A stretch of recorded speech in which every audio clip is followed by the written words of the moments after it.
Hey, what's up, guys? Books Nelson here, back with another video. And today we will be talking about tomorrow's drop, the Summit, available on my team. So let's get right into the content. So there's some good news and some bad news right at the outset. So the bad news is there's going to be, for some reason, another Scoot Henderson. I don't know why he's back in the collections already, but he'll be there. Mikal Bridges, who actually does not have a great release. He needs that release changed big time. If that release isn't changed, he's going to be really rough at this point in the year. And Darius Garland, who's also really undersized, probably going to be rough too. So this lock-in is not good. And then, you know, in terms of like the resources it's going to cost to lock in. And then when you look at what you're locking in for, I don't expect Marc Gasol to be super great because he's not that big and he doesn't have an elite jumper. Pau Gasol, again, terrible jump shot. Hopefully that's changed. Shai's going to be absolutely amazing, as he's been all year. Shai's been great the entire year. Manu, I do not expect much from Manu. He can play the point guard position, so that's going to help him out a lot. Do I think he cracks the top PGs in the game? They have to change a lot about him for that to happen. The good news is we do get a free KD tomorrow, and I do expect that if you're a KD fan, this is probably the best opportunity you've had all year to actually get a Kevin Durant card, right? So a high-level Kevin Durant card, even the free one. I think similar to the McGrady was solid. I think the McGrady is better than people think if you like McGrady cards. He's not that far from his Dark Matters, right? So I think it's the same thing like with the Giannis. I think that Giannis is definitely playable, that Dark Matter Giannis. In fact, I think he's more than playable. I think that Dark Matter Giannis, actually the free one, actually plays above a lot of the better available cards in the game at that position and some of the lower level lock-ins. I think this KD will be similar in that sense. He'll play above some of the lower level lock-ins. If you like the card, if you like KD cards, that's the main thing. If you're a KD card fan, if you're not a KD card fan, then keep it moving. But if you are a KD card fan, then at his height with that release, the high release, really far back behind his head, you know, like they say in real life, you can't teach height. In 2K, you can't teach body type. And the SIGs, you know, especially on these players that have their own SIGs that are really good, like KD. Again, if you like it, it is an acquired taste. But I've watched people who use that KD card really well, and they are absolute monsters. Now, strangely, the KD is also an invincible shooting guard eligibility, which is great. But that is very strange. Paul George is going to be excellent. Draymond Green is going to be pretty good. Hopefully he gets his release sped up. That'll make him a lot better. If his release is not sped up, he's just going to be a defensive card that can go to the basket. I do think he'll be able to defend pretty much any point guard in the game, because Draymond is always juiced defensively, has a big, stocky player model. So defensively, he might be similar to Ben Simmons, to be honest with you. He'll be shorter, but he'll still basically do the same job, because Ben has that baited jumper, which has kept him out of the running at the very, very top of the cards this year. So yeah, honestly, tomorrow looks like a really, really rough collection outside of Kevin Durant. Shai plays. They got to do something with these other three cards. This is a very, very strange set, because this is the worst set of Dark Matters, at least on paper, unless something really crazy happens to Mikal Bridges' jumper. And these two cards are just too small. They're just too small to play at this part of the year. So this would be, I mean, this is beyond a pass, right? Like that 200 KMT Michael Beasley came out, and quite frankly, I wouldn't be surprised if Beasley's better than every single card on here, right? Like that Michael Beasley's elite top of the two guard position. He's 6'10", Kobe release. That Beasley's absolutely out of this world fantastic, and one of the, you know, true like god tier cards at his position, and he's in the market for 200 KMT. In my opinion, looking at these cards, that's a way better expenditure of 200 KMT. Yes, he's unauctionable, but it is what it is. Than any of these cards, except for the GOAT Kevin Durant.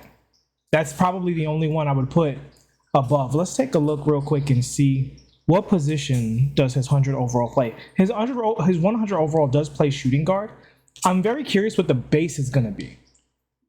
And I think that's true for this entire set. This whole set needs upgrades to the jump shot bases, right? A lot of these releases are actually good. Like Darius Garland has a great upper, commonly used in my career jumpers. Scoot, really bad. Mikal Bridges, really bad. So these two guys both need completely overhauled jumpers. We know they usually don't change the invincibles, so that is what it is. But Paul George has a great jumper, and KD's KD. But these 100 overalls that you're locking in for, at a glance right now, this looks like a big yikes. I don't know if I don't even know if these guys play except for Shai. And, Shai's been excellent all year, and this card's probably going to be the best. I mean, not even probably. He's going to be the best version of that because he'll be basically perfect in every way. I still think the old Shai is one of the best point guards in the game, the Dark Matter Shai. So this is probably going to be a similar upgrade to like the Clyde Drexler. If you liked Clyde before, you're going to like him better with the better stats. And it'll be the same kind of thing here, where if you like Shai before, okay, now his stats are better. The KD is really good news. I'm really happy for all the KD people, where at least you most likely get a usable KD. Now, they did troll us really, really hard with Yao Ming last week. The big difference is there's no troll KD, right? Like, KD cards have been KD cards all year.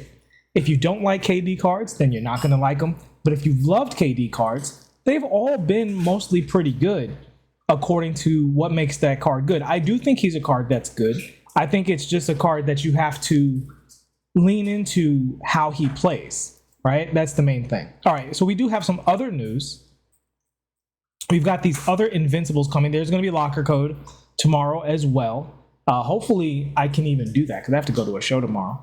But yeah, so there's going to be these other Invincible cards coming in. Some of them will be via agendas. Some of them will be via obviously locking in, or special inserts, I should say, not locking in, special inserts. And let's see what we got. So we got Paul George is going to be good. KD's going to be good. Draymond's going to be okay. Ray Allen, I don't think he's going to be very good.